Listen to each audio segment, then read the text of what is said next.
Hey guys, welcome back to another session of using technical analysis to find high probability trading setups. Today, looking at Aussie dollar on the 1 hour chart, right? And there's this nice little pattern here. Some people call it a cup and handle. Sometimes it kind of looks a little bit like an inverse cup and handle, a little bit like a double top, but it's a topish pattern.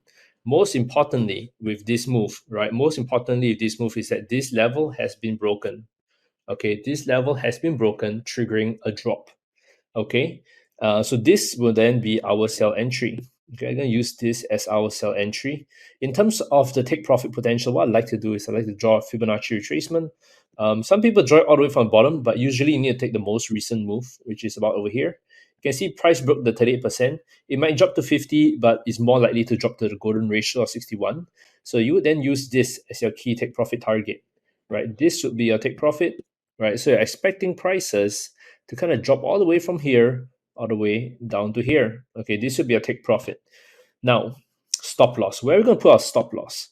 Right, for our stop loss, we usually want to just give it a little bit of breathing space.